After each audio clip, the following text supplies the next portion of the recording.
Hey everybody, it's Rob on our Zoom, and I'm coming to you from the Batcave in Gotham. And we have from the Pat Cave, we have Pat Hello. doing a Zoom, and we have our own real Batman, Mike, joining us.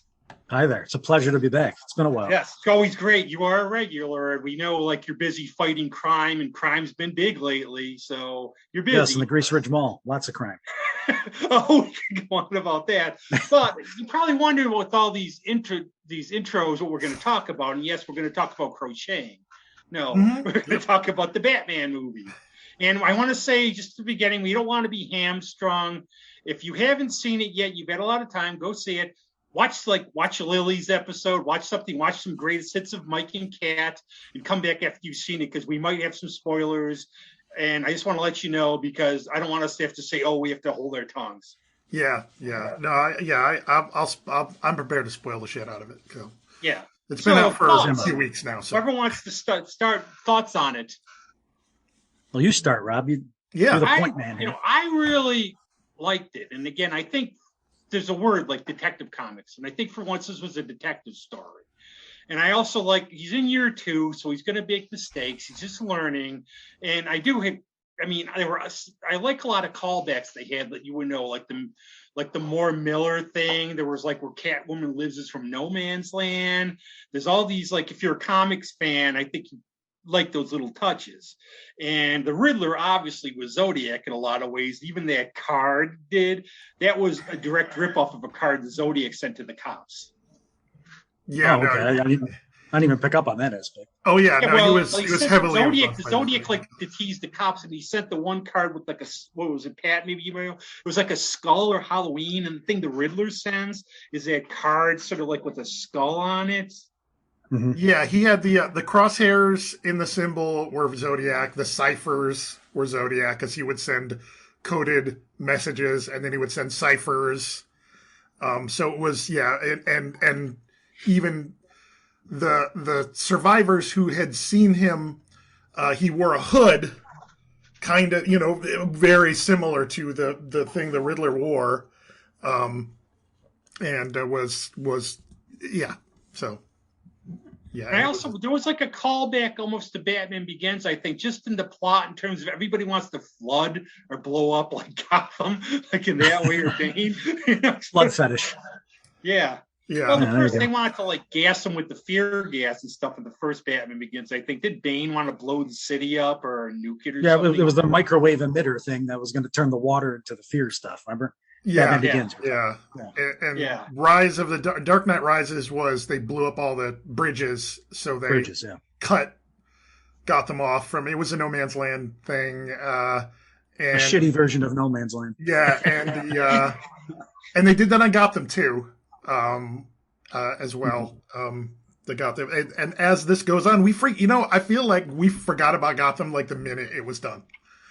I didn't like that show. I thought that show was a mess. But see, that's just my one criticism of the show, as a show, I liked it. I didn't like it in a way because it was Batman without Batman, where it's like, okay, all these goons are going around, all these thugs, the bad guys. Gee, you would never guess who Batman was by watching the show and what Bruce Wayne the whole point of the show wasn't supposed to be about Batman. It was supposed to be the story originally, when they originally set up that show, it was supposed to be the story of Jim Gordon and how Jim Gordon came up in the ranks. And I think the biggest mistake they made was introducing Batman villains right away with the Riddler. But I mean, I loved the guy they had or the Riddler. Well, they did the Riddler and the Penguin and the Penguin more. And I really loved the actor playing the Penguin, who was, once again, they got a guy play the Penguin who looks like Joker, but. The one rumor that went around was he was actually the Joker and he was going to turn into him. There was all kinds of things, but I do like the Joker, and I do like the origins of the Joker, and I think they're pretty cool. I think that there should be more Joker origin stories, because I think there should be there should be no set origin of the Joker. I mean, that people. Well, he would be somebody who's I wouldn't trust him. I would think he would just lie to you about his origin. Well, that was the whole thing in Dark Knight, was you want to know how I got these scars, and probably from myself because I have issues or something. But I also like. I'm sure, Mike, I think you were a big fan of it too. The comic book Gotham Central. And I think they were trying. Shockingly, I've never read Gotham Central. I know what it is. You really like it. It's basically Gotham with the cops without Batman, but it's what Rucker wrote it. It was very well done. And I think that's what they originally, the way you sound, Pat, I think that's originally what they aimed for. Yeah, it just the viewership wanted a Batman show.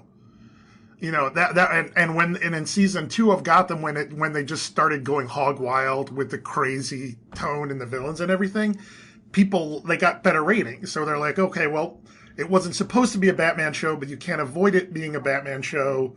So Bruce Wayne was in it more, young Bruce Wayne was in it more, and they were, I guess the reason that the Velasca character or the Velasca brothers or whatever, there was some reason that they could, I've heard, I have no idea if this is true, there's some reason that they could not even name him Joker, even though he was obviously the proto-Joker, but anyway. We were going to talk about the Batman. Okay, for the Batman, the one question I'll ask both of you is, going into it, seeing the previews, was it what you expected, or did you think, was it something really different? Me personally, I thought it was what I expected. Well, you're Batman. You can't be fooled. No, I mean, I liked it a lot. It was my second favorite Batman movie behind probably Phantasm, which is kind of an odd thing to say, but Phantasm's always been my best. There's a Kevin Conroy who voices him in that. Yeah. A lot of people think he was perfect. Perfect voice, yeah. He's really ugly looking guy. Perfect. Was Mark Hamill? He's an older guy. They actually, I think on what was the Elseworlds or whatever thing they did on the Arrowverse, they actually had him playing an old Bruce Wayne. Yes, terrible. Bruce Wayne, who was all bitter and evil, which I thought was kind of cool, but I would count the animated films, though. They're a form. Oh yeah, absolutely. I know. Now I admit, it was I have released not in theaters. Seen it. Yeah, I have not seen it. Like a week. How was the Batman Lego movie? Because I admit I haven't seen it. That's a shit show, but it's fun. I wouldn't consider it like top tier Batman. But there's a lot more. There were a lot more inside Batman inside jokes in that movie than I expected. I expected it more just to be, just silly on the surface. But they did try to plug as much, like, here's some goofy Batman lore, making fun of stuff, which is, but. Well, I admit, I didn't, like, had I not known Colin Farrell was the Penguin, I never would have recognized him. Oh, no way. That was. And now, for anybody out there, he's not the dude Burgess Meredith waddling around shooting umbrellas, even though there's the one thing where they tie his legs so he sort of waddles and yeah. But this is like the new Penguin where he's like the nightclub owner gangster type. Yeah. That's actually one of the rare times I was actually interested by the Penguin. Penguin's always been kind of just there for me. I don't not like him, but I don't love him either. He's just kind of like a background. He might have been best actually in Gotham, I think. Silly. He was a silly character. I mean, that was the thing. Like, it was just like some Batman characters were crazy, but there were a lot of them that were silly. And but the Riddler's always sort of been looked at like as a third stringer, and I think that was the whole thing with Hush, where the Riddler, you didn't think he was the mastermind because he's always sort of been looked at as a joke. And this one, like, this is more where and the Riddler, like, historically was never super violent. He was always just he would build traps and just try to mess with the Batman, but I've always thought that if you were going to do a modern Riddler, it would be like that. It would, I always thought that that's how you'd make him menacing, is by emulating the Zodiac Killer, which is which totally made sense to me. But I really liked it. I thought it lived up to my expectations based on what I saw. I thought the trailers, a lot of times trailers steer you the wrong way, but the trailers did not. The trailers basically said, look, this is the kind of Batman this is going to be. If this is not the kind of Batman you want to see, then you're probably not going to like it. And I had some friends who were like, they're waiting for it to come out on streaming because they're like, I don't like super gritty Batman. So I get it. So I thought they were as advertised. And it was my favorite Batman movie. The one trailer that got me probably of recent date was Shang-Chi. the way the movie went, I had no idea that it would go that way, which was cool, actually. That movie can go to hell and burn to all eternity. I'm just talking about the trailer. It's your thoughts on it, though. I enjoyed it, but I'm not like I don't know if you were coming at it from a film standpoint or from it being, Shang-Chi Master of Kung Fu or not. I thought the movie was great for the first half, and then once that stupid ass rotisserie chicken from Wegmans came out, that was it. I was done after that. You didn't like Trevor's little farting animal friend or whatever that was? No. And then I thought it just took a deep dive into fantastical nonsense with dragons after that. Like the first half of that movie was, that would be okay. Usually dragons are good in the movie, but for this one, I'll agree. Yeah, it just felt like a total tonal shift and not like. Well, what about the Mandarin though? The Mandarin was sort of funny. Ben. In the beginning, he was fine, but then it became. You talking about the real Mandarin, or are you talking about Trevor Slattery? No, the real Mandarin. I thought that was cool, but then he became kind of a goofy joke, and he teamed up with him at the end. So just yeah, but that's the only thing. The point, I think, if you saw the trailer, you would never expect the goofy second half. There was no way that they were going to do the classic Mandarin character from the old Iron Man. No, this is from the Iron Man. He was literally Fu Manchu. He was literally like a descendant of Fu Manchu. Shang-Chi was. Yeah, who was his dad, wasn't it? I think Fu Manchu. Yes, was Fu Manchu, and that's something that is, unless somebody somehow reclaims it, in a non-problematic way, I think it's, it was based on. But thoughts on Pattinson. How did you think he did? I was great. I thought he doesn't look like what you would traditionally think Batman should look like. But then, I think in the context of the movie and in the context of what they were trying to do, I think it worked perfectly. I thought there's actually times when he looks like fantastic in the suit. But then there were other times I thought maybe he just kind of looks like a strung out heroin addict with a Batman costume on. But overall, he looked good. And I thought he maybe with the eyes and everything like that too. Yeah. Like when he took the mask off. Kind of, a little bit like that. I didn't have to get over, seeing and remembering the Family Guy joke about it. He looks like a foot. But I'm just like, that aside, I've always liked him in stuff that I've seen him in. I always thought he was a good actor. I think he, came with a lot of baggage that wasn't really deserved. And for me, when you're young, if you get offered a series like that, I would take the money. Oh yeah, no, he absolutely, and that was the thing. It was a big opportunity. I like Clouds of Silas Maria and a lot of her other things. Yeah, I would have taken the money. Done it.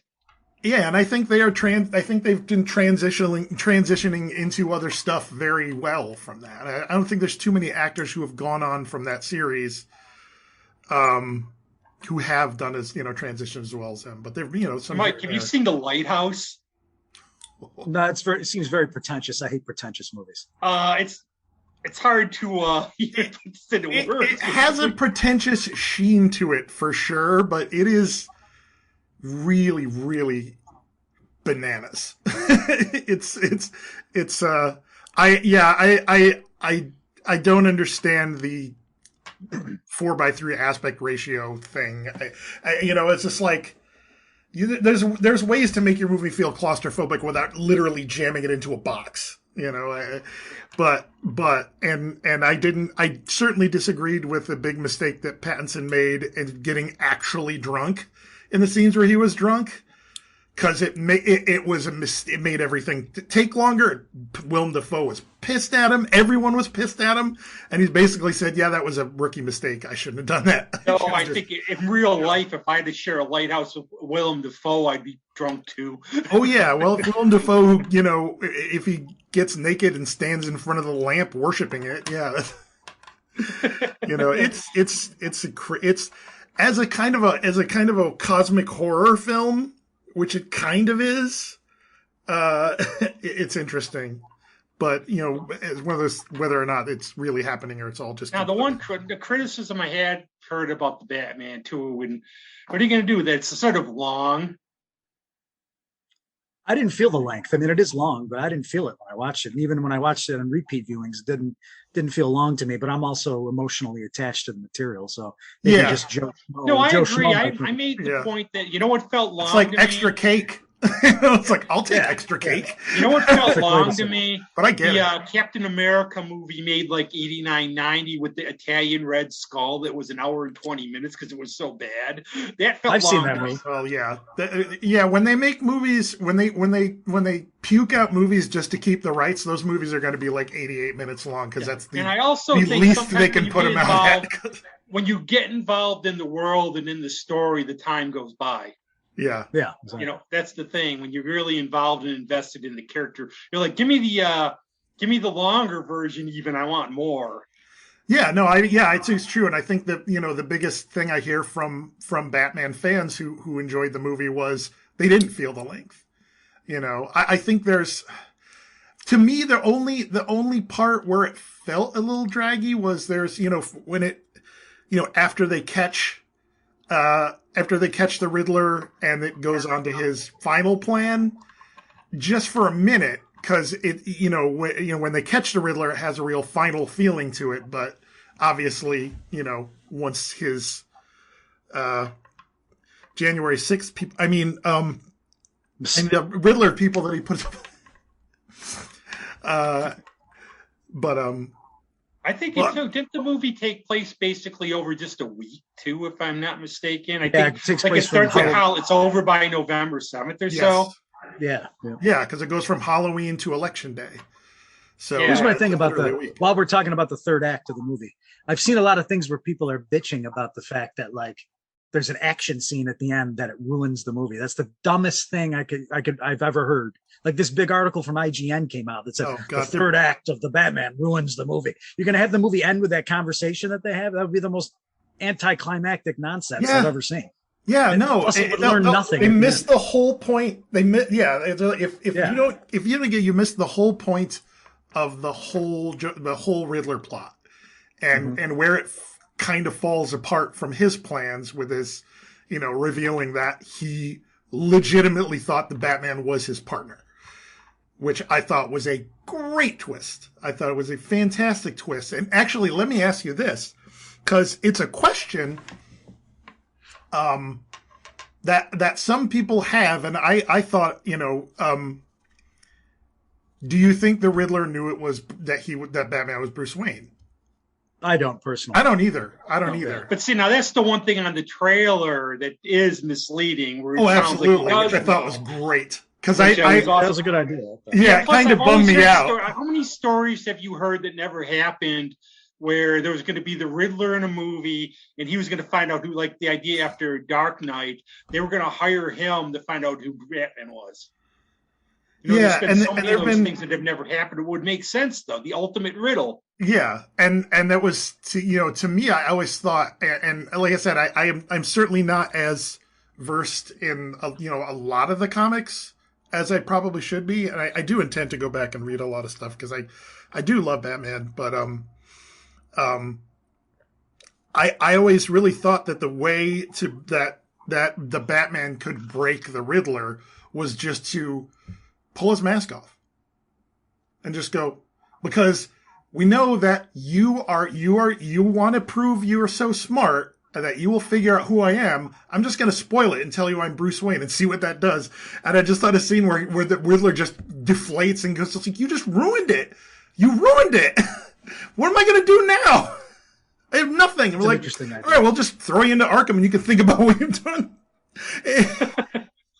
That would work. That would be And no great. one will believe you because you're crazy. But also, I think Paul Dano's is so good too. Oh, With just about everything fantastic. he does, and he just looks like the dude. Like when you finally see his face and everything, he Oh, yeah, looks like yeah. that sort of like nerdy little Riddler guy. And they used the two names that have been used in the comic. Yes. I can't remember. Yeah, But it they was did use- Edward. It was not Edward. Enigma. It's like Edward something. Oh yeah, else. it's like Norwood or I can't remember now, but yeah, there were a couple. Nashton. Nashton, that's what it was. Yeah, Edward Nashton. Yeah, because he's only really Edward Nigma if they're doing a more kind of campier or sillier version of it. Yeah, Frank Gorshin comes popping out. Well, yeah, yeah. When is a Robin like a machine gun or something like that? One of those type things or whatever. His riddles that were just kind of not riddles, but just really. And then Robin would get them in 2 seconds or whatever. But have you been keeping up with the comic, Mike? Oh yeah, I've consistently read. What's been going on lately for it? Because I'm always just late. I catch up on them with the graphic novels and the trades. Well, they're gearing up now for that Shadow War thing. I don't know if you heard about that. It's like the Ra's al Ghul, League of Assassins, Deathstroke crossover thing. I'm kind of excited about that. Maybe in April, Kat's going to be working on a DC project, but she can't divulge yet, obviously. And I'm trying. I told her I don't want to know, obviously, but I'm going to try to guess. But it would be cool if she could tell us some backstory from this. Yeah. I'd mark out if it was Batman related, but I feel like it's probably has something to do with that summer event they got going on, that Dark Crisis BS. Yeah. No, but I'm just trying to guess. I am never current with comics. Oh, okay. Gotcha. Yeah, that's just. Yeah, I used to be. I mean, like after the store bought it and everything, I started just. I ended up getting. I went more to trades and everything and graphic novels, so I would get them when they came out. Then I'd catch all up on them at once. Oh, okay.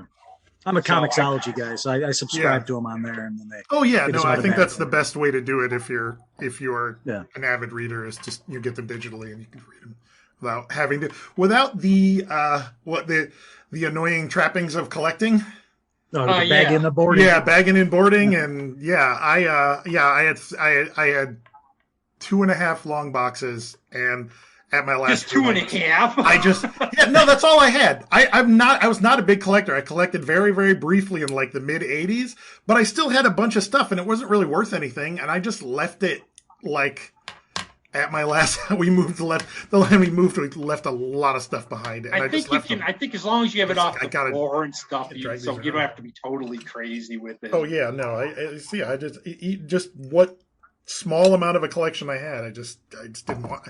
I kept dragging them around. They weren't worth anything. They really, I remember I remember with Tony there. One time I went down there to get a bunch of. I took magazine covers. My mistake. So I have all these magazine storage covers. Yeah, it's you really, really got to be super serious and grading and when you have stuff and you want to get rid of it, grading it yourself is impossible. It's just impossible. It's an arcane procedure that is not worth it. And I'm just like, I just threw them away. Yeah. Well, what'd you think about a lot of the supporting cast in this movie? I liked Alfred, the little amount of him we got. Oh, Andy Serkis is fantastic. I thought Zoe Kravitz was great. Oh, we didn't even talk about I saw that poster you had, Mike. She looks just exactly with the outfit and everything how you would picture Catwoman to look. Yeah. Plus, it was the most accurate film portrayal of the character so far. Because Michelle Pfeiffer was her own. She is from in the in No Man's Land. At least she lived in that area they have her living in this movie too. I'm pretty sure. Is it the Narrows? Yeah, it's kind of like the Bronx or Queens type deal. Yeah, but I think they were a little bit like of her origin, who were like that was a little, but who cares? It's a movie. Yeah, it was accurate enough. Yeah, they took a lot of different bits from a lot of different stories. Like there was a little bit of Batman Year One, but a lot of Batman Year Two. A lot of Batman Earth One, I guess. No Man's Land was in there. No Man's Land. Long Halloween too. Yeah, they splashed a lot of stuff in there, and just looped it all together. So you never want to just do a direct interpretation of one whole story because you don't want to. A lot of the people going in there knowing everything that's going to happen. But that's why exactly when people get upset about things veering from the storylines. What are you going to do? You want to go in there knowing the whole thing? They don't do direct adaptations like that because they don't work. Because you're not watching. No. They're not making a movie every month. Exactly. No. And again, I think Gary Oldman could do no wrong pretty much, and like his Gordon for me was like the MVP of the Nolan movies. But Commissioner Gordon was fine and he was good.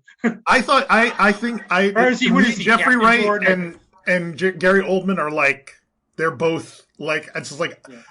I could interchange them in that movie and be just as happy. I'm very happy with it. But, I always say Gary Oldman was sort of the glue that held the trilogy together to me.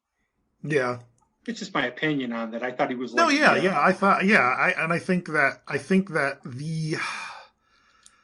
I think that all of the accolades around The Dark Knight boosted that trilogy in a lot of people's estimations, I think more than it kind of deserved. Even though I liked all of them. I liked Dark Knight Rises too. I liked it. I was born into darkness. I had no problem with that. I had no problem with that. But ever since the Harley Quinn show, every time like the lights go off, I start doing I was born in darkness. No, but the only thing I said to a friend of mine when we went to see Dark Knight, what I said to her was, you know what?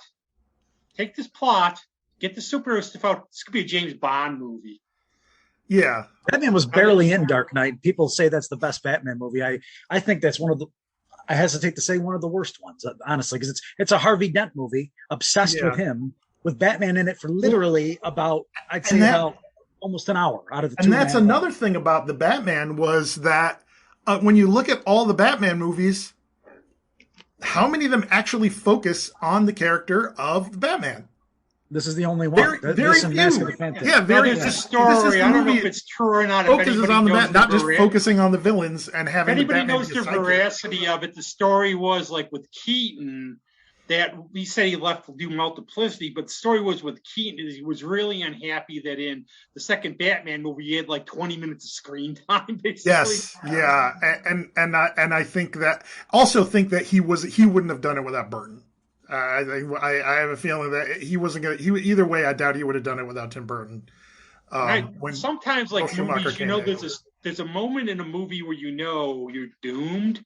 And I still remember in Batman and Robin, the moment when Mr. Freeze wants his henchman to sing the Cold Miser song. I knew this was going to be a really long movie.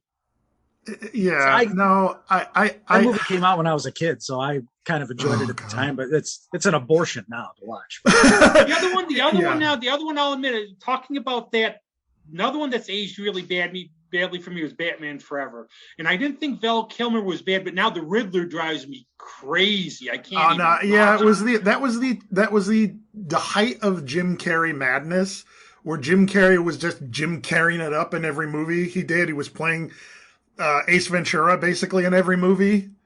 And so that was it. And Tommy Lee Jones, who hated that movie and hated working on it, and you could tell. Didn't want to kill Carrie. You could tell he hated being in the movie. I didn't think Val Kilmer was terrible though. But Val Kilmer's own words, he had nothing to do.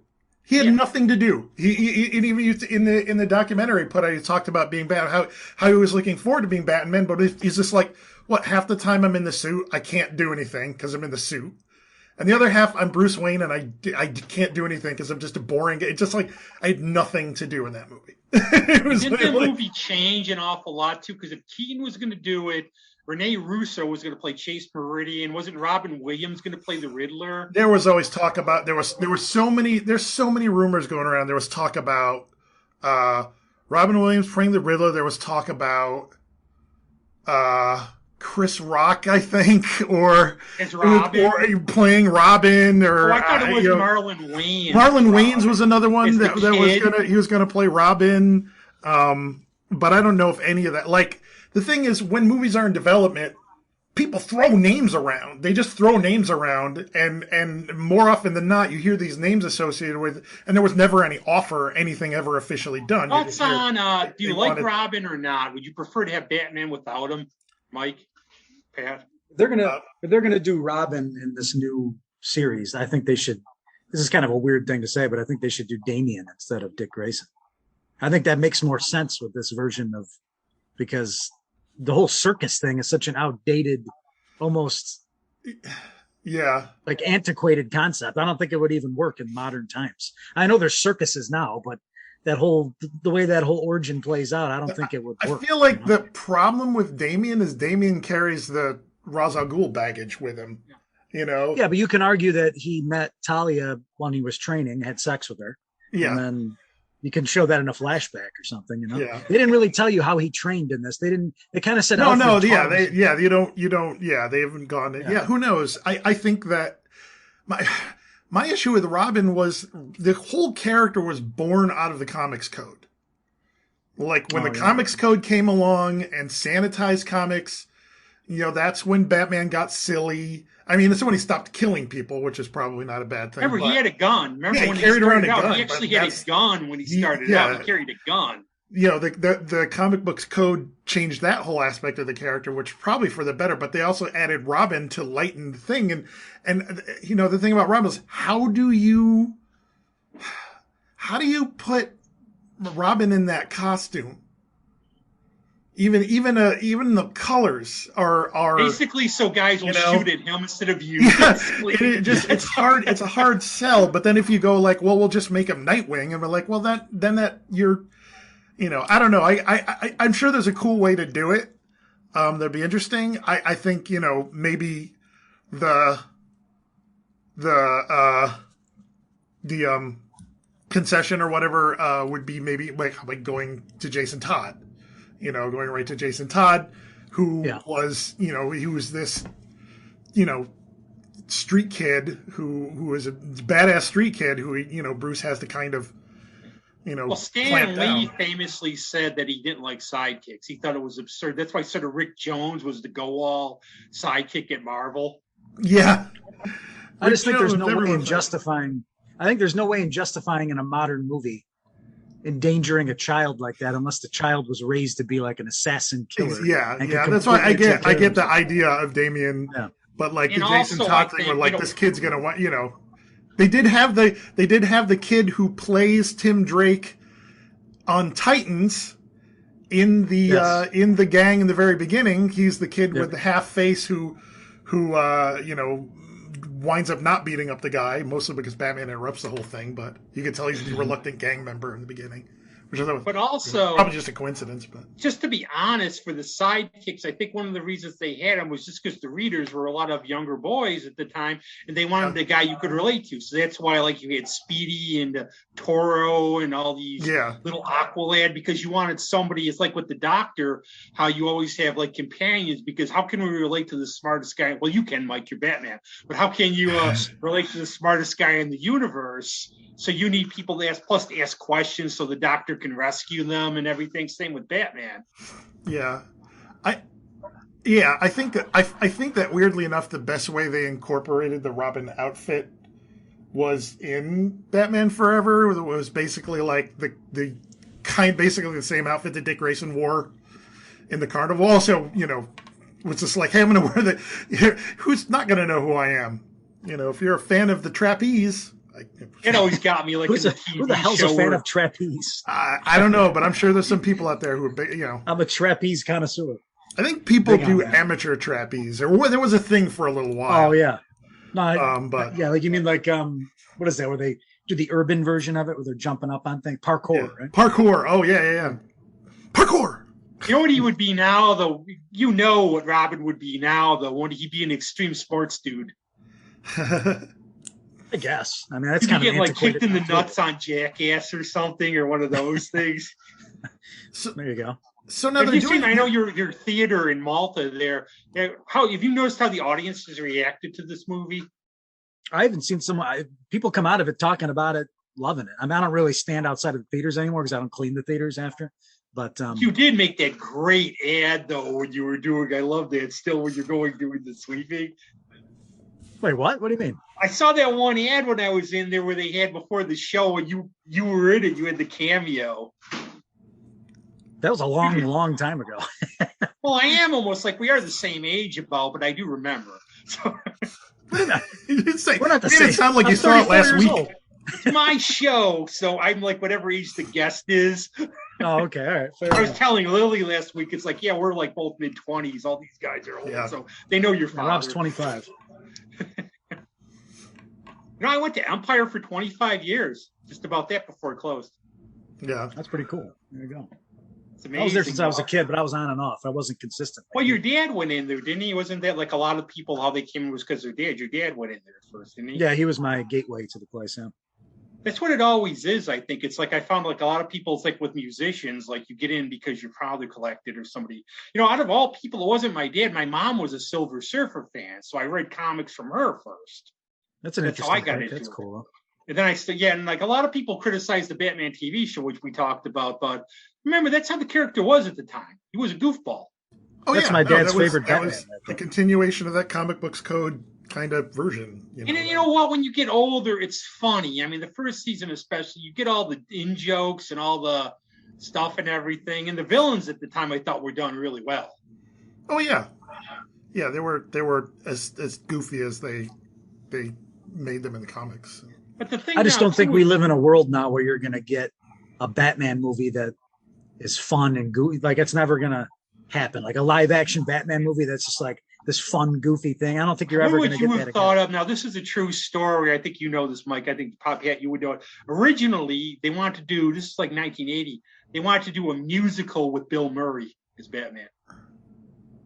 You know what? I would pay to see that. That was I would pay to see a musical Batman with Bill Murray, because they showed the evolution, like the idea. It would not. It would probably be like good in all the wrong ways. Because I guess they showed the evolution of what became the Batman with Burton, and it went like from 1980 up to finally being made in '89. There were all these different people attached to it. That's why, like, you know, when you hear until a movie's finally getting going, you have no idea what the truth is, because it could be rumors, could be, you know, all I do wish before we got this, I'm glad this movie exists, and you know I loved it, but I just wish that we got that Ben Affleck one, because from what I hear from that script, that was like the kind of Batman movie that I've always wanted, where it's kind of like a big action movie. It doesn't take itself too seriously, but it also is dark. You know, from what I heard from that movie was like going to be awesome. You're thinking more like, I think, 70s Batman, where he was, you know, obviously fighting crime, but he wasn't Mr. Miserable and grim. Yeah. It was serious, but he wasn't like all, you know, I'm Mr. Meanie. But that was another thing that I really liked about this movie, was because, you know, you go into it, you know, with this whole idea that this is, you know, Batman is this grim guy with this vengeance purpose, and the whole point of the movie is, you know, how Batman becomes Bruce Wayne. You know, because, you know, Bruce Wayne, Bruce Wayne is not interested in being Bruce Wayne. He only wants to be Batman. And then he realizes, no, I have to, you know, it's like, you know, when he rescues all those people carrying that, you know, that red torch, you know, and I remember watching it going, oh, this is really cool, because he is coming to grips with the fact that he can't just be about fear. You know, he has to be like, I am hope. These people need to have hope. And when he's, you know, he's holding that girl's hand, you know, it's from the beginning of the movie when he, you know, rescues that guy from the gang, and he just goes, "Don't hurt me." To the end, he just stares at him. Girl's hand was just a nice with him and Alfred as the bookend. If you wanted to see the real point of Batman in that movie, was you see his scene with Alfred in the bed, and then that moment at the end of the movie. And that's his journey as he goes through, which I thought was really great. IGN wanted to cut that whole sequence. It would make no sense. There would be no purpose to the movie. He would have learned nothing if they cut that sequence out of the movie. They wanted to cut it? Yeah, they thought that whole sequence at the end from the... Oh, you're talking about the people who are complaining about the end of the movie? Yeah, how there was an action scene at the end of the movie. Yeah. If that didn't happen, he wouldn't have learned the lesson. Yeah, exactly. The other point, the dichotomy you just mentioned, too, is Batman and Bruce are supposed to be different dudes.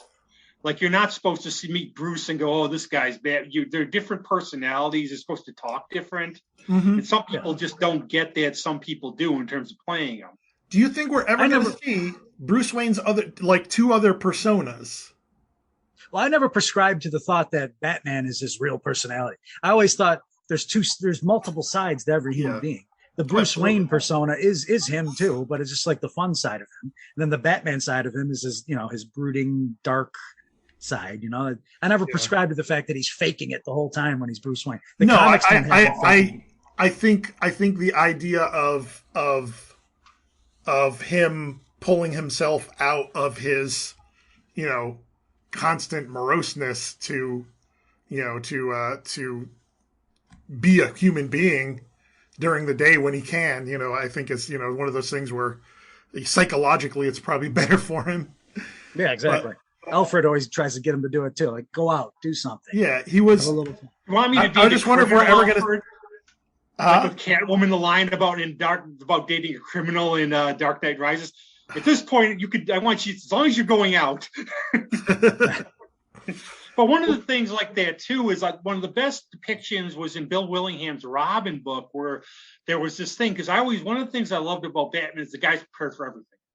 And one of the things was that if they found out he was Bruce Wayne, he had like 10 different identities to immediately slip into. That's me. That's Batman to me. That's Batman to me when he's prepared for everything. Yes, all the different plans. Plan Z, Plan F. He's got thousands of different alternate plans. His like Matches Malone, like there were characters he would slip in. We've never seen them in the movies. I'd like to see that too, like him doing disguises and being the other, because you did get another thing I liked about the Batman was that there's a lot of times where he's doing Batman stuff, but he's not in the costume. He's just got the hoodie on with all the stuff in a bag, and you get the sense of like he's got to carry that shit around. It's a big suit, he's going to carry this back. He's got the black eyeliner on his face because that's how that works. I liked the practicality of it. And I also loved when he gets chucked out on the roof and looks down and goes, oh, like that. Because that's like an honest reaction. And you can tell a moment of fear there. The wingsuit, it was definitely like you get the impression that he had never tested the wingsuit. Well, he was like, here we go. Another thing, remember, we're smart marks on this too, because obviously we're fans and we're going into a fantasy world. But imagine like if you lived in that world, the Batman's like an urban legend to most people living in Gotham. Maybe you think you've seen him. He might not be real. So you go by that perspective. Obviously, we're smart onto it because we're watching from the outside. Well, the idea of the bat signal, and you always think of the bat signal as, okay, they're calling Batman, but at the same time giving the whole perspective of criminals on the streets when they see the bat signal know he's around. So every dark corner, I love it that they're looking in every dark corner, expecting him to show up, and they're all afraid. I thought that was great. I think you are right, Mike. You made a point Mike made, and I really totally agree with this. Whatever you want to say about those movies, I thought Affleck did a good job as Batman. I would have loved to have seen that movie. I thought, he's older, he's cynical, and I thought the line that really worked was when he says to Alfred, we've been in Gotham for 20 years. Has it gotten better? Yeah. I think the thing is, he was all up. After Justice League, though, he was more optimistic again. And that's why it opened the door for that movie to be a little more fun. The Batman movie that never got made. But Yeah, I mean, did you see the extended Justice League? It's too long, but it's much better than the original cut. Yes, but I'm still watching it. Watch it back and back with the Irishman at the same night. Oh, good Lord! Talk about it. Oh God, that's a horrid double feature. Way too friggin' long. But finally, what's coming out too in terms of Marvel, Morbius is actually finally, unless April 1st, that's to fool us again. Because I remember. I can't think of a less impressive April Fool's joke than not seeing Morbius. It is coming out, though. Unfortunately, I have the inside track on that. Yes, it will be out. It will be out. They made. Was it 4 years ago? They made that movie now. Like, I told you. Well, Pat, I told you who I was going to go see it with, and that I explained to her about the living vampire idea. So that was like literally 3 years ago. I hear it's crap. To be honest, that's what I heard from. Well, isn't it the Venom? Spider-Man-less Spider-Verse just still blows my mind. Idiotic. Well, how would you like the Spider-Verse movie? No, I'm not talking about Into the Spider-Verse. I'm talking about Sony. You can talk about the movie. If you've seen it, would you like that? Yeah. I wasn't. That's not what I was referring to. Yeah, I know, but I just popped it in my head to talk about it. Okay. It came out recently. So you want to change the subject? I get it. Okay. Yeah, Spider-Verse was great. Well, we talk about. I mean. Okay, now Fox owns Morbius and all those characters, right? Too, like Venom. Sony does. So, whatever, one of those. Come on, Rob. That's a big distinction because Disney owns Fox. They don't own Sony. Disney probably owns half the countries in the world at this point. I'm sure they're. I just think that. So Sony on its own has made one, in my opinion. Some people, there are a lot of people that like the Venom movies. For our opinions, I don't. But the Into the Spider-Verse was the best Spider-Man, Spider-Man adjacent movie that they've made outside of the MCU. Because just because they weren't dealing with any other kind of, they didn't have to deal with any other kind of baggage with that. It was just. And in my own view, I thought Garfield almost stole the show in that. I thought he came off really well. Yeah, it only took him 3 movies to actually have a well, shot. Yeah, that's the point. I liked the first Amazing Spider-Man. I was really looking forward to Amazing Spider-Man 2, and then I saw it and I was like, oh god, it wasn't his fault. He didn't do anything wrong. No, it was everything so else. Long though. Talk about one that was just too long. You know, but Mike, what do you think of your boy Boba Fett there in the series? What do you think of the book of Boba Fett? Oh boy, here we go. I enjoyed it. I thought it was good. People whine about that show. I thought it was good fun. Lord, yes. The more people whined, the more I liked it. And it's a contrarian nature to me. Well, my big thing, since we've all seen it, was the Sarlacc pit, where I thought the Sarlacc farted him out or something. Yeah. No, I liked it a lot. I think it made sense to me, and you know, the school of thought about the whole badass Boba Fett thing was that you never actually saw him be a badass in any of the movies. You finally got to in this. So there you go. But it also made sense how he got out too, where it wasn't like, oh, come on. You know, well, I like that they didn't spend too much time on it. They're just like, oh, he just he shot his way out of there. Done. You don't really need to see the protected by his armor. He got the breath from the guy getting sucked by the like this sort of Sarlacc's like they're like sort of like a Queen's tears plant, but an animal where they just digest you. Yeah. You think has Moon Knight been out yet? No, it's coming out next Wednesday. Yeah. It starts because that's basically Marvel's Batman in a lot of ways. Yeah, I'm actually looking forward to that because of that. Marvel might actually do something dark and fun for once. We'll a little because he's got all those personalities and everything too. Yeah, and the scuttlebutt lately that popped up everywhere is that the creators have been saying that it is as of now not connected to the MCU. Good. And I think mainly they mean we have not put any connections to the outer MCU in it, which you could pull it in later if you wanted to, but this is a self-contained thing as of right now. And I think it's a smart thing for them to do because, say like the Inhumans, something goes off like that. It's really, if it's not good, it's very easy for them to disavow it and say it never interacted with the Marvel Universe. Don't worry about the Inhumans. We can still use them. And the unfortunate, kind of shuffling of Agents of S.H.I.E.L.D., which, there were some things in Agents of S.H.I.E.L.D. that I really liked, and there were some things that I didn't like. I like the first few seasons of that show, and then it became absolute garbage. Then it was just chasing its own tail and just trying to stay on the air. But the way the first season of Agents of S.H.I.E.L.D. connected with Winter Soldier was beautiful. That was like that showed them how to do that tie-in, because the whole time you're like, I feel like this is something weird about S.H.I.E.L.D. and like during the show it's like just something really, I don't know, something weird about S.H.I.E.L.D. It doesn't feel right, and then we get to the whole explanation. It's like, oh, okay, no, that entirely makes sense now. S.H.I.E.L.D.'s run by bad guys. Oh, that's awesome. Mike, if you would thoughts on Secret Invasion, you're looking forward to it. I think it might come out. I mean, I'm looking forward to the Disney Plus shows more than I'm looking forward to the movies they got coming out. The movies they got coming out, not a single one excites me except for Guardians 3, and that's just because of James Gunn. Because I like James Gunn. Yeah, we do like Suicide Squad though, didn't we? I thought Suicide Squad was great. That movie was fantastic. I love that. Have you seen Peacemaker? No, I love that too. Oh God, that was the key was they let James Gunn do whatever he wants.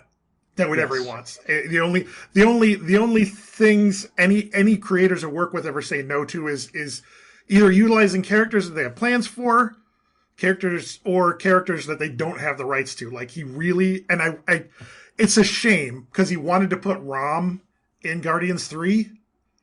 Well, the Space Knight. Rom the Space Knight. Space Knight. That's not a Marvel property. It was Hasbro or whatever. It was huge when it came out, though. Like it was big. Like the comics were big when it. I liked it. See, that's one of those things where I'm sure if I went back and read them now at not the age of 15, I would probably go, oh, Lord, these are god awful. But when I was 15, they were great. Sure. And I also think what I like about Suicide Squad and Gunn too is like, okay, this is probably going to be a hit like the Marvel movies. Fiddle with it, make it really creative, have fun with it. Yeah. I think that it's fine to have these kind of standalone things, and the Batman was one of those things where obviously that they're every time they make one of these movies, they're eyeballing a franchise. They're starting with like 3-picture deal or whatever, but if it comes out and it's not well received and it doesn't do well, it's very easy for them to be like, okay, well, this is a self-contained Batman story. This will be just like, and that's fine. Like, it's smart, really. And not Mike, I don't think having we ever to asked see on the the show, what scene you where think the of Joker? What'd you say? What you think of the Joker movie? What, the one with Joaquin Phoenix? Yeah. Fuck that movie. I can tell just by your face. I know that people can't see his face. You can't say he had that look at his face like, oh, what? That piece of shit over in the corner? Don't cover it up. Yeah. Well, that's how I feel about it. I was against the movie from Jump Street. I am admittedly not a fan of Joaquin Phoenix. I remember seeing the movie and my immediate reaction was I liked it. But then I thought about it, and the more I thought about it, I don't know why I liked it. The world needs less Joker I've discovered that I'm a big, like, the experience of going to a movie really colors my opinion of a movie. Because I love going to the movies. I'll walk away from mediocre movies going, that was really good. And then I'll see it later on TV and go, like, what the fuck was I thinking? I was in the cinema afterglow, I call it. It's just like, so that one I had to walk away from. And also, at the time, it wasn't as bad as I thought it was going to be. But then the more and more I thought about it, in terms of a Joker movie or a Joker origin story, I was like, fine. I can, that didn't bug me that much because I knew it doesn't matter. Because the Joker, they can do a million Joker origin movies, and to me, they're all just, these are fictions that the Joker is. Last Jedi. The thing with Last Jedi, the problem was I drank a lot of iced tea before it, and I was holding my legs together before the ending, and I didn't want to embarrass you in your theater to do that. So, like, I was just hoping it would get over with them when they're fighting. I'm like, get the fighting over with. How dare you besmirch that movie? I love that movie. I love that movie. I have that really kept me busy. It's my third favorite Star Wars movie. Nice. That's the thing, though. Too, people complain about it. They don't. Empire, Star Wars. If you liked it, you like it. That's the thing. We've gone on about that movie a bunch. Yeah, but people are mad about that movie solely because their almighty Luke Skywalker didn't do his almighty business and save the day and be because they're all well, I would say that's a really dumb statement to say they're all, but I think there's a vast majority of them that are expanded universe fans who can't get over the fact that the expanded universe got flushed. And all the million novels and all that stuff, because you couldn't do like you can't make all those people have to know all that shit to know what's going on. And the other thing, you could read the novels. Read the novels if you read like Dark Horse Rising. There's a nice universe in there. Go have fun reading the Star Wars books if you want to. Yeah, it's not like the novel. All the copies of the novels are burned. You can still go back and read them. Yeah, you can have the Star Wars you like. You can read them though if you Doesn't want. matter. That's the thing. You can read. Now, is there going to be a sequel to? Is there going to be a sequel to this, or is it a standalone? To what? Batman. Yeah, I mean, the Matt Reeves, they're doing that spin-off Penguin show for HBO Max, and then and there were plans for a sequel. There were like three distinct shows that they've taught, maybe more, because there was going to be a Gotham PD show, but that has been kind of scrapped. Yeah, because it's too similar to Gotham. Yeah, that too. They're doing the Penguin show, and they're supposed to be an Arkham Asylum show as well, but who knows? I don't know how you would do that and why you would do that, but I don't know. I feel like you should maybe populate that universe a little more. But I did. I Barry Keoghan as the Joker. I want to see what that's going to be because I hate the Joker. We need to move on past the Joker. Oh no, you're never gonna move on from the Joker. There's always gonna be. I was sick to death. I mean, you're right. Pat, you're right. No, yeah, but that's the thing. Like but I get it. I totally buy Joker fatigue. I totally get it. Well, the one with me, best Pat, when he's in small doses. He's not good when he's focused on for hours. You know what I mean? Not, the one that got me was the one that got me was Loki. I was so sick of him in Thor's comics, but then Tom Hiddleston sort of gave me I revived him for me because I got so sick of it in the comic Loki book. was never the same character when you saw him. I mean, which I guess makes, I mean, you know, if you're thinking of Loki as a god of mischief, of course, you know, it makes sense that he's going to be different every time you see him. But yeah, it was just like, he's just he's just Thor's bad guy. You know, that's all it was. He's Thor's bad guy. Question, no wrong answer, obviously. What film Batman would you like to see in the next movie then, since we're Joker fatigued? Who would you like to see sort of be the star of it? No wrong answers, obviously. You talk about Villains? Yeah, who would you like to see be the villain instead of the Joker? I mean, my Batman villain from day one, my boy, has always been Raish. Raish is always my favorite one. Yes, I love that little bastard. He's got the coolest stories. They got the sword fights. They got the crazy pits and all that. I love that. Problem is, I don't know if that fits with this, but I think with the way this one ended, it kind of opens you up to more happy, goofy things. You know what I mean? So I think you might be able to. I don't know if you call the League of Assassins a happy, goofy thing, but I mean, more fantastical thing. Well, it's the other thing too, like. You know, if you're talking about the League of Assassins, where you have the immortal Ra's al Ghul, who's been alive 3 years because he can reanimate himself with a Lazarus pit, or you're talking about Henri Ducard, who's the latest person to wear the mantle of the head of the demon in the League of Shadows. You remember he was in Arrow too. He was featured in those seasons. Of Arrow. And he was the classic comic book thing because they had the Lazarus pit. Which is there anything right now, series you're following that you would say pretty good or interesting, or any TV series like in terms of whatever? Well, I mean, you know, there's things I'm looking forward to. There's the Halo show starts tomorrow. I'm interested in watching that, even though I've never played a single game. I don't. Neither have I. Halo, but it looks like it could be good. It looks like they're good. Yeah. Is that on Apple? Is that Paramount Plus? Paramount. Oh, okay. I have that. I think once Picard is over, I'm looking forward to switch over to Apple. I'm sorry. What'd you say, Pat? Sorry, no, nothing. Moon Knight, I'm looking forward to. That starts next week. Yep. You know, things like that. And movie-wise, I mean, I guess I'm DC focused, so I'm excited for Black Adam in October. I don't really care about Shazam, but I'll see it. You know, and then they got Aquaman next year. Is Cavill going to play Superman again or not? I've been hearing conflicting stuff.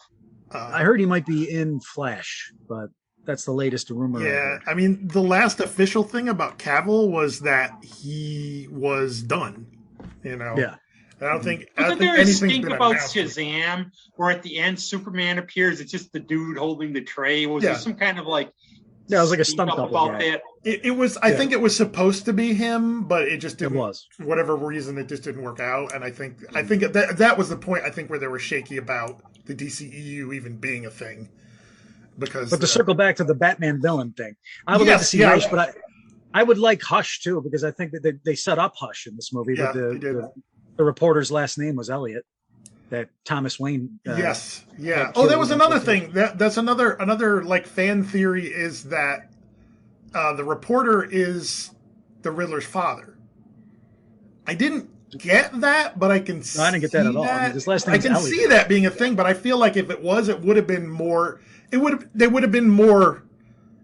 You know, it would have been less of a guess. You know, there would have been more clues to that, but. For me, Batman villains, I would love to see. I love Mr. Freeze. I would love to see Mr. Freeze done right. Right after those last. Yeah, because they need to have a good Mr. Freeze in a movie. But some of the there was some cool sideline villains that like. Anarchy. I remember I had the first issue that character showed up, and that is a character I think that would work well today, but it's very 7th tier villain. He'd be good for like an opening scene, I think. Yeah. If you did want to go in a more fantastical direction, even though it can be explained by like mad science, is Man-Bat, Kirk Langstrom, because that's a super, super sad character. You can explain it by science. He's one of the bummer characters because he is this good guy who has no control over his powers and turns into a horrible man.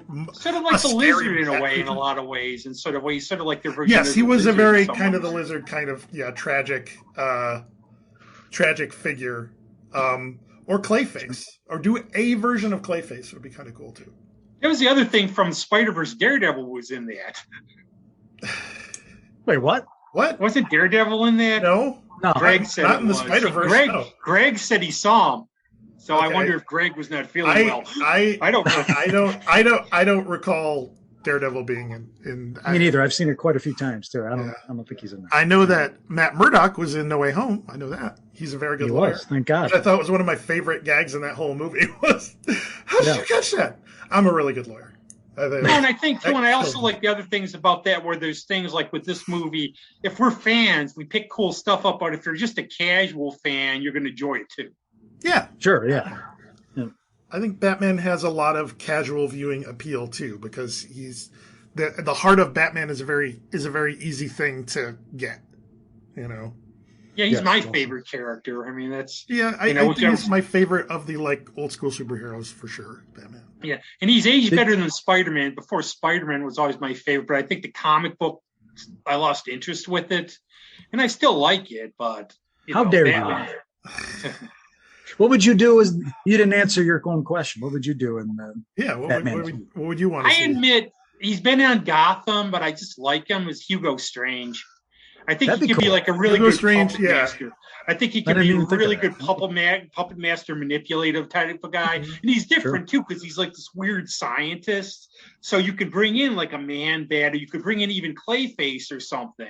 Yeah, no, that's true. I like Hugo Strange as the Dr. Frankenstein. And he had that weird obsession where he would dress as Batman. He was all obsessed with him, I think.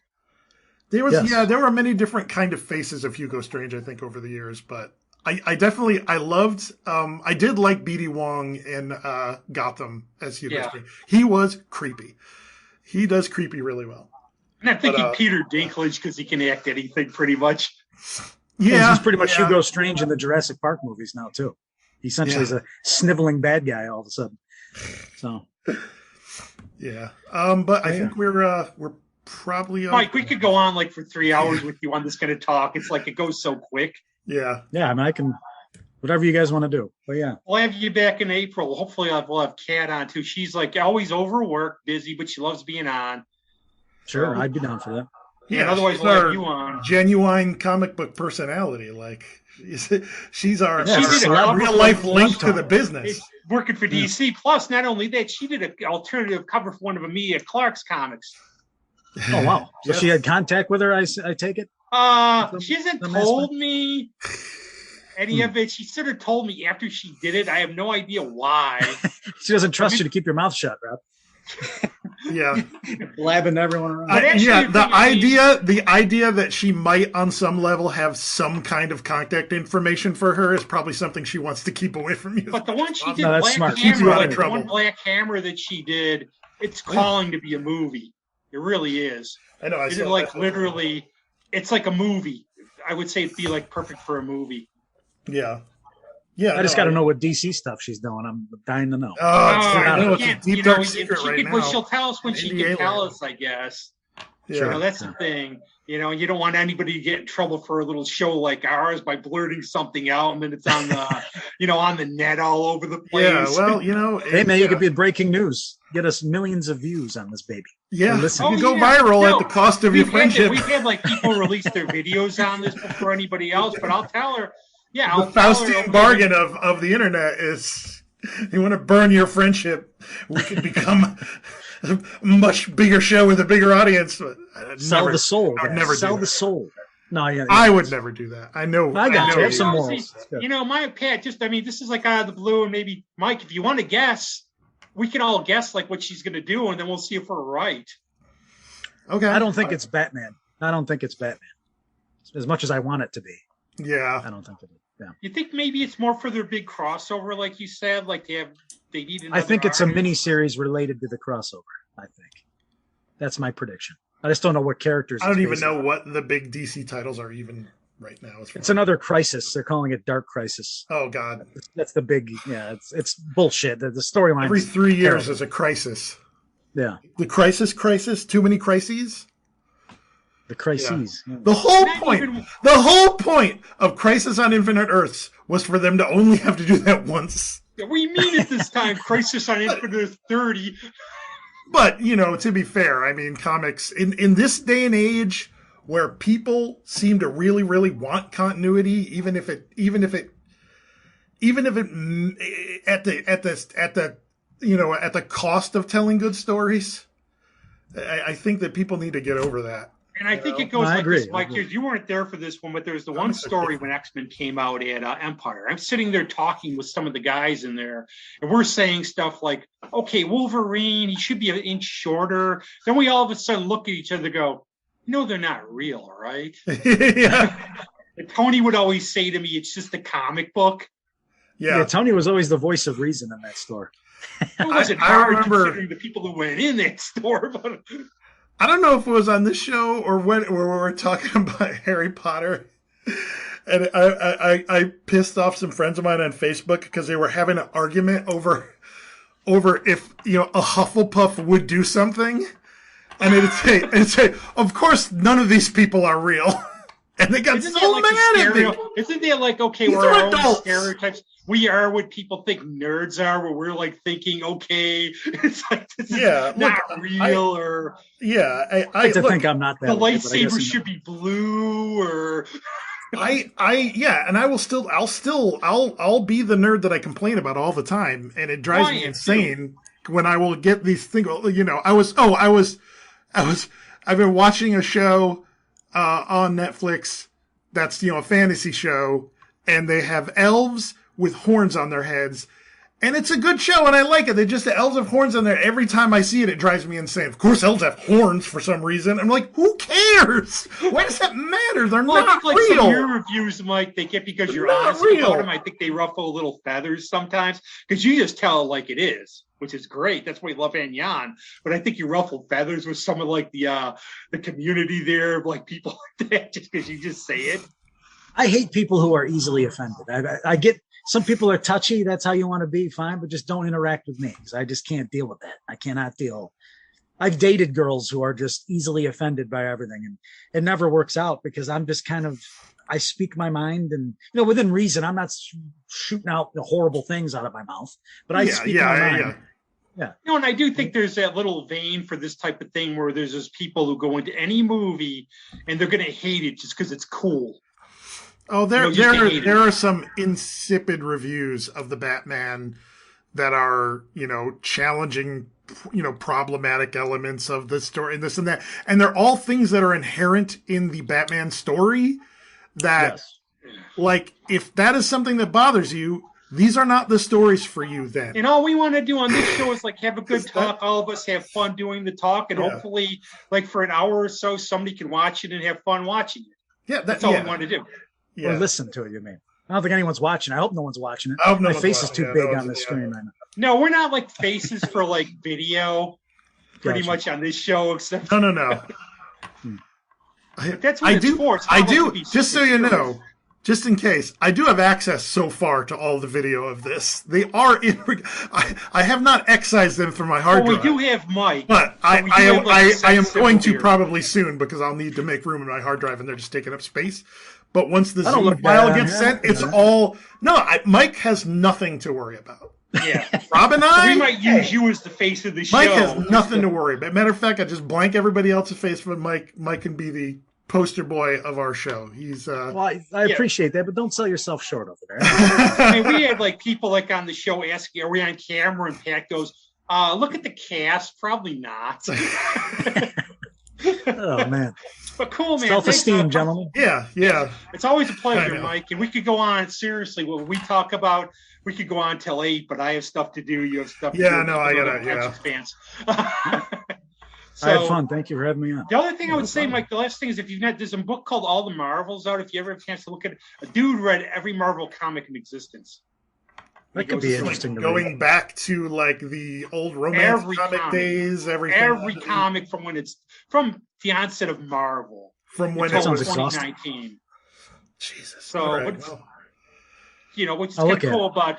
Cool. It's always a pleasure, Mike. Hopefully we'll see you in April, and Pat and everything. We'll be zooming away. And you have crime to fight, Mike. Go fight, put the cowl on, and have Alfred hold your Gatorade and go fight that crime. I'm ready. We are the Architects of Entropy, a collaborative world-building tabletop role-playing actual play podcast. In other words, my friends and I create exciting, weird worlds and then we play in them. Join us for our introductory story as we play Dungeons and Dragons in a homebrew high fantasy world populated with dwarves, elves, fairies, and anthropomorphic weasels. What's going to happen next? We have no idea. Join us and find out. Architects of Entropy, a podcast.